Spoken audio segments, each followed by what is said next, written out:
Al-Quran bahkan membedakan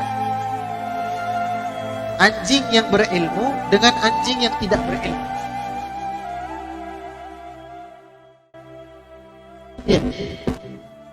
Anjing yang berilmu, yang terlatih, yang dididik, yang diajari, lalu kemudian anjing ini berburu, berburu, rusa, kelinci, atau apapun, kecil, dia berburu. Kemudian buruannya akan dibawa kepada majikan itu dia, kepada Tuhan. Lalu tuannya menyembelih, Bismillahirrahmanirrahim, halal. Bahkan sebagian ulama mengatakan, walaupun anjing tadi dilepas, kemudian dibacakan ketika melepasnya Bismillahirrahmanirrahim, lalu anjing ini berburu sampai akhirnya ketika dibawa ke majikannya, keburuan halal. Sementara anjing yang tidak terlatih, yang tidak dididik, anjing liar, kemudian berburu, lalu dia melihat ada manusia yang lain, dia kabur, maka hasil buruannya haram. Jadi anjing yang terlatih, yang terdidik, yang berilmu dengan anjing yang tidak berilmu, hasil buruannya beda hukumnya. Kalau anjing saja dibedakan oleh syariat Allah tentang statusnya, apalagi manusia. Makanya Allah Azza wa Jalla berfirman, yarfa'illahu alladhina amanu minkum walladhina utul ilma darajah. Allah akan mengangkat beberapa derajat orang-orang yang satu beriman di antara kalian, dan yang kedua orang-orang yang memiliki ilmu. Ya. Baik.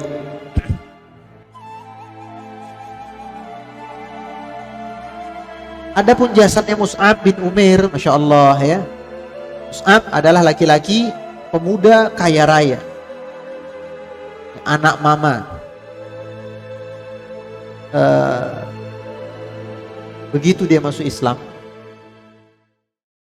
bajunya compang-camping, bolong-bolong penuh tambalan, kulitnya kering mengeriput, rambutnya kusut masai, kelopak matanya menghitam karena kena panas. Anak ini anak mama, selalu pakai pakaian yang bagus, perawatan tubuh yang bagus, gak pernah kena sinar matahari langsung. Tiba-tiba dibegitukan sama ibunya.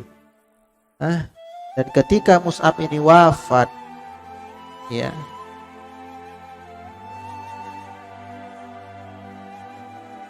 kain kafan yang digunakan untuk menutup jasadnya Mus'ab itu gak cukup.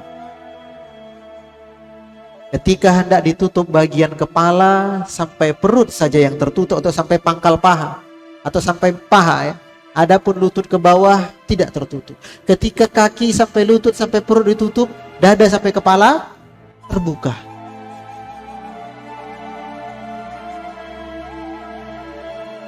Makanya Umar bin Khattab pernah dihidangkan kepada beliau makanan enak. Ketika hendak mencicipi makanan tersebut, beliau menangis. Para sahabat bertanya, Umar, kenapa menangis? Kata Umar, kita di sini bisa makan enak, padahal surga kita belum jelas. Sementara Mus'ab bin Umair yang telah mendahului kita, kafannya tidak cukup untuk menutupi tubuhnya.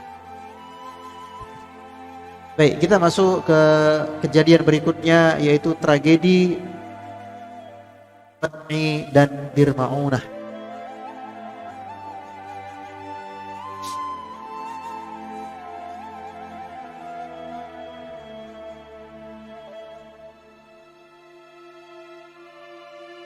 Tragedi Raja'i dan Bir Ma'unah.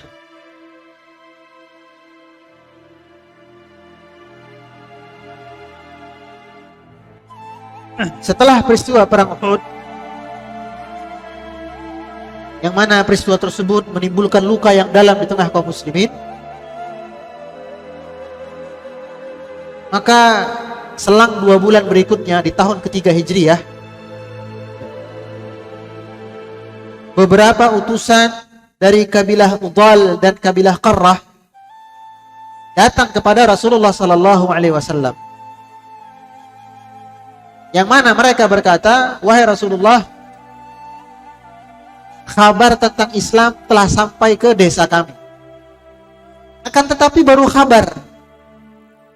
Ya, detailnya seperti apa, ajarannya seperti apa, kami nggak tahu sama sekali. Maka wahai Nabi, kirimkanlah. Kalau memang nggak sudi kau datang ke sana itu tidak sempat, setidaknya kirimkanlah murid-murid terbaik. Kirimkanlah sahabat-sahabat terbaik untuk menjadi guru agama di kampung kami." Itu permintaan mereka. Rasulullah SAW yang pasca perang Uhud itu sedih gitu ya. Lalu tiba-tiba ada yang ingin masuk Islam, diajar Islam, maka beliau senang kan? Maka tanpa pikir panjang, beliau kemudian mengutus 10 orang sahabat, di antaranya Mursid bin Abi Mursid, Khalid bin Al-Bakir, Asim bin Sabit, Khubayb bin Adi, Zaid bin Dathinah, dan Abdullah bin Tariq. Dan Nabi menunjuk Asim bin Sabit sebagai ketua safar. Berkumpul 10 orang. Nabi katakan kepada mereka, "Pergilah kalian ke Bani Qarrah dan Bani Udhul. Mereka ingin belajar agama Islam." Para sahabat yang ditunjuk itu senang ya kan? Duka di perang Uhud ingin mereka tutupi dengan banyaknya orang masuk Islam dari sebuah desa. Nah, berangkatlah mereka. Al-Imam Al-Bukhari meriwayatkan, "Ba'atha Nabi sallallahu alaihi wasallam sariyah." Nabi mengutus sekelompok pasukan sariyah. Sariyah itu adalah pasukan yang jumlahnya di bawah 100 dan tidak dipimpin langsung oleh Nabi. Itu namanya sariyah. Dipimpin oleh wa amara alaihim Asim bin Thabit, yang mana mereka dipimpin oleh Asim bin Thabit. Maka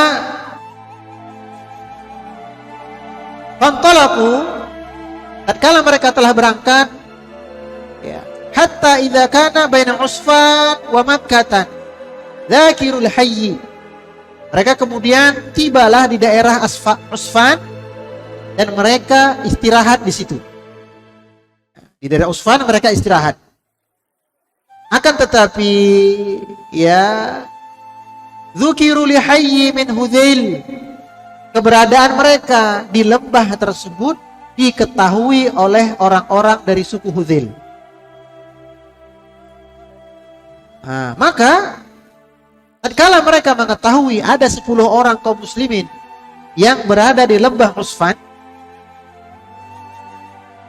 maka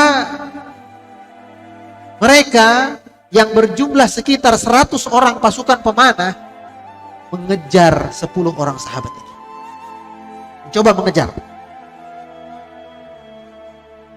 Yang kabarnya belum tahu, belum mereka sedang dikejar. Dan mereka melanjutkan perjalanan. Beberapa saat mereka melanjutkan perjalanan, 100 pasukan pemanah ini tiba di lembah Usfan, tempat mampirnya kaum muslimin. Mereka melihat ada biji-biji korma. Mereka lihat ini sudah jelas korma Madinah. Berarti benar. Orang-orang sahabat Madinah barusan lewat di sini. Kita kejar.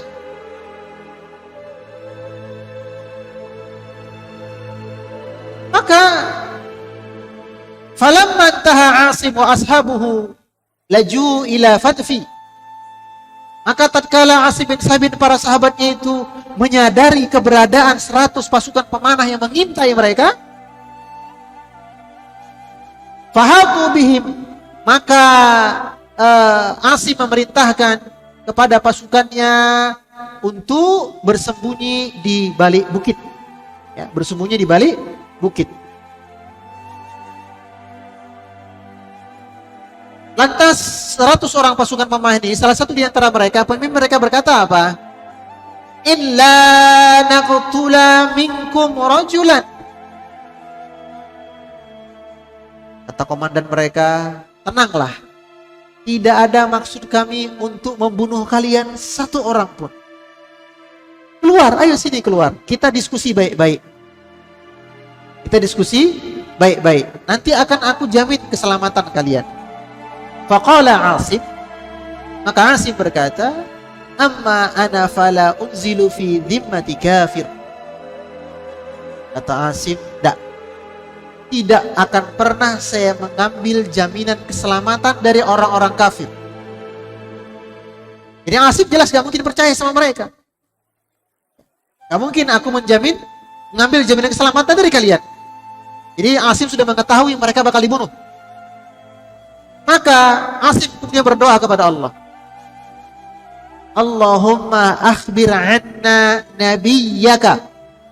Ya Allah, kabarkanlah keadaan kami ini kepada Nabi sallallahu alaihi wasallam. Faqataluhum hatta qutilu. Maka Asim dan teman-temannya berperang melawan 100 orang.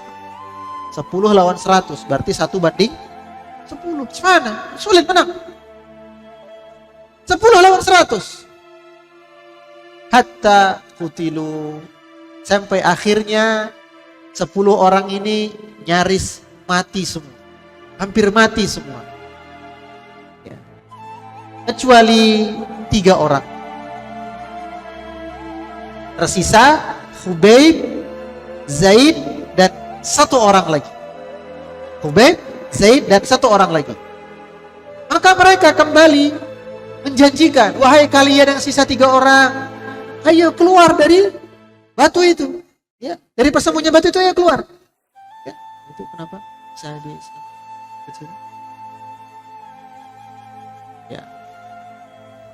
Keluarlah kalian dari batu itu. Ya. Supaya apa?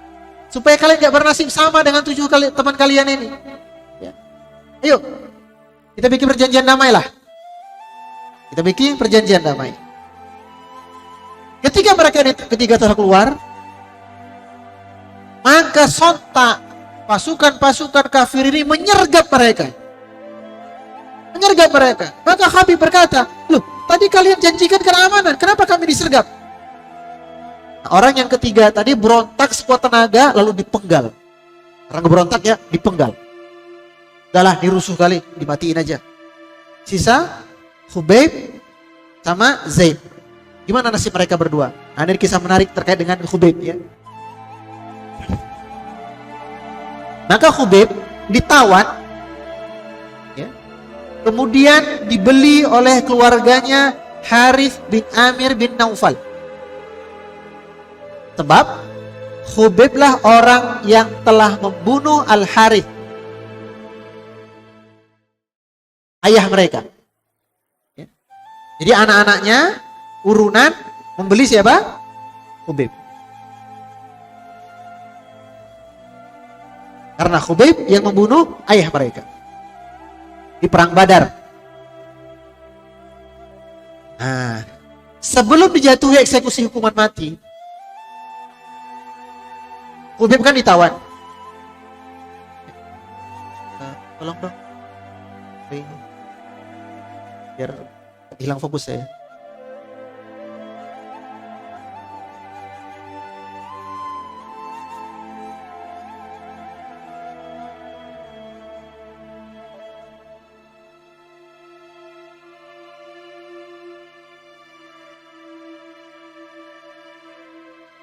Kita lanjutkan ya.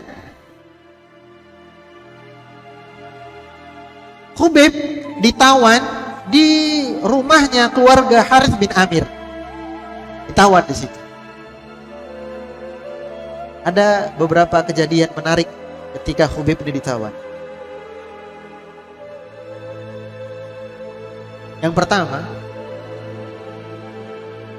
Khubaib minta kepada wanita yang tinggal di rumah itu, kan ada suaminya, ada si wanita, ada anak-anaknya yang masih kecil. Khubaib minta tolong kepada istri si penghuni rumah untuk dipinjamkan pisau kecil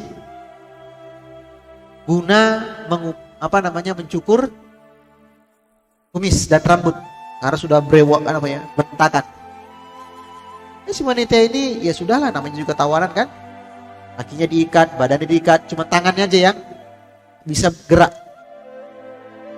Ini diikat ke belakang, kakinya dilipat terus diikat ke belakang gitu ya. Jadi susah bergerak. Badan diikat, bahu dada diikat. Ya. Tangan pun setengahnya diginiin, jadi nggak terlalu bebas. Ya, nggak terlalu bebas. Dikasihlah pisau kecil tadi. Entah gimana ceritanya, anak kecil dari si wanita itu, dari si perempuan itu, lepas dari pandangan si ibu, kemudian duduk antang di pangkuannya Khubayb. Namanya bocil kan, enak dia, hatata duduk dia. Khubayb yang sedang nyukur kumisnya, waduh, apa iki bocah ini? Ibunya yang sedang ngembus-ngembus tiup api itu ya. Mana anakku tadi? Begitu loh. Anaknya berada di pangkuan Khubayb, sementara Khubayb pegang apa? Pisau. Kira-kira kalau Anda yang berada di posisi itu, what will you do? Anda di posisi Khubayb, statusnya tawanan yang bakal dieksekusi mati. Dan sementara anak dari penghuni rumah yang akan mengeksekusi Anda itu berada di pangkuan Anda dan Anda memegang pisau. What will you do? Disandra kan anak ini kan? Film-film kan begitu kan? Nih, lepaskan saya atau anakmu mati, kan begitu ya? Itu pula yang disangka oleh sang ibu.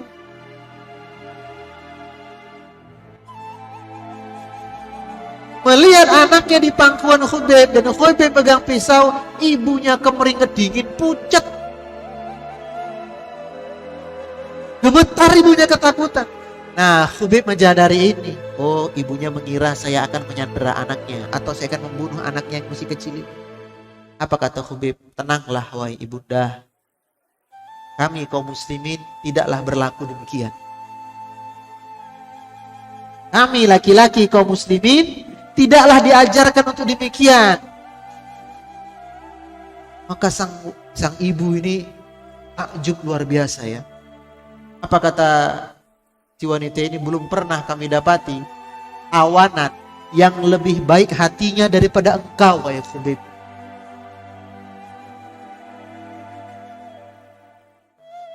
Dan itu kejadian yang pertama.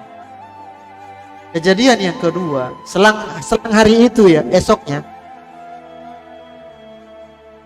si wanita ini dari luar gitu ya, kemudian kembali ke rumah setelah membeli sesuatu. Kaget si wanita ini, karena rumah kan terkunci ya, tidak ada orang yang keluar, tidak ada orang yang masuk. Herannya wanita ini adalah, entah gimana, beberapa hari itu di tempat duduknya Khubayb selalu tersedia anggur segar. Dan anggur-anggur tadi ada yang sudah dimakan, ada yang masih di tangkai, dan ada yang sedang dimakan Khubayb. Ya, pada tangan Khubayb itu terikat. Jadi setelah kejadian dipegang pisau, diikat semua. Sementara Khubayb punya, ada anggur yang sedang dikunyah, ada anggur yang sudah dimakan, ada anggur yang masih ada tangkai-tangkai. Jiwa itu bingung. Rumah kekunci, tidak ada yang masuk, tidak ada yang keluar, dan di Mekah tidak ada anggur. Kalau makan korma masih mending ya, ini anggur dari mana ini? Apa kata Khubayb? Rizqan minallah, ini adalah rezeki dari Allah. Ini kejadian yang kedua. Kejadian unik yang ketiga terkait dengan Khubayb ini adalah ketika tiba hari H eksekusinya Khubayb, maka Khubayb kemudian dikeluarkan dari tanah haram, karena memang tanah haram gak boleh ada pertumpahan darah ya. Maka Khubayb berkata kepada mereka,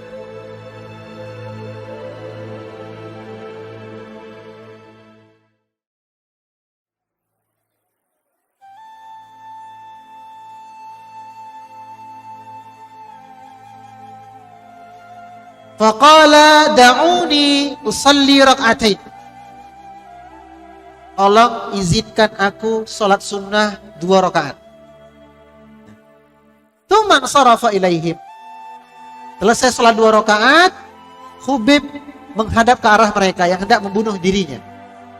Faqala, Khubayb berkata kepada mereka, laula an tarau anna ma bi jaz'u minal maut. Seandainya bukan karena aku khawatir dituduh takut mati, lazattu raka'atain. Niscaya akan aku tambah sholatku 2 rakaat lagi, 2 rakaat lagi, dan aku panjangkan sholatku. Namun aku khawatir kalian menuduhku sebagai seorang yang pengecut, takut mati. Nah itulah, dah mau mati ditambah-tambah sholatnya, dah mau mati ditambah-tambah sholat. Ya? Jadi itu gak mau Khubayb. Tsumma qala. Kemudian Khubayb berdoa kepada Allah. Allahumma ahsihim adadan. Ya Allah, hitunglah jumlah mereka. Andai wajah mereka. Itu doanya Khubayb. Maka yang pertama kali mereka lakukan adalah mencongkel kukunya Khubayb hidup-hidup. Jadi anak-anaknya Al-Harith, cucu-cucunya masing-masing diberi kesempatan untuk mencopot kukunya Khubayb by one. Dijatah, kamu, jatah. Ada yang dijatah menggunting jarinya Khubayb. Ada yang dijatah memotong telinganya Khubayb. Ada yang dijatah memotong hidungnya Khubayb. Ada yang dijatah untuk mencongkel matanya Khubayb. Yang terakhir kali mereka lukai adalah lidahnya Khubayb. Kenapa? Ada yang tahu? Anda kalau ketusuk jarum atau nginjek paku payung, keluar suara enggak? Lisan menjerit kan? Au, gitu ya? Aduh. Jadi mereka sengaja mengakhiri lisan Khubayb, ingin mendengar teriakan Khubayb. Yang ingin mereka dengar tuh Khubayb berkata, aduh, ampun Pak, ampun Bu, jangan siksa saya lagi. Akan tetapi justru yang mereka dengar adalah, inni amantu billah wa rasulillah. Saya beriman kepada Allah, saya beriman kepada Rasulullah sallallahu alaihi wasallam. Mereka tambah gemes. Lalu ada yang mengambil pisau, kemudian merobek pangkal perutnya Khubayb sehingga keluarlah ususnya Khubayb.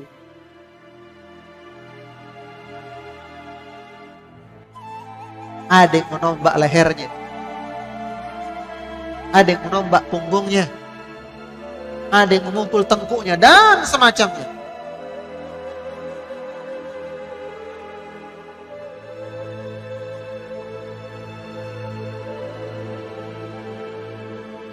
Ketika mereka lagi asik-asik mencincang tubuh Khubayb, Allah Azza wa Jalla kemudian menunjukkan kuasanya. Yakni Allah mengutus, hadis Bukhari ya, Allah mengutus sekelompok burung yang datang seperti gulungan badai gurun yang mengusir mereka sehingga jasad Khubayb tidak sampai dicincang sampai habis.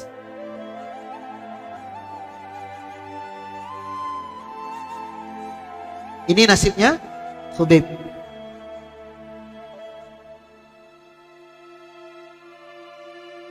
Adapun Zaid bin Dathinah, dia dibeli oleh Safwan bin Umayyah.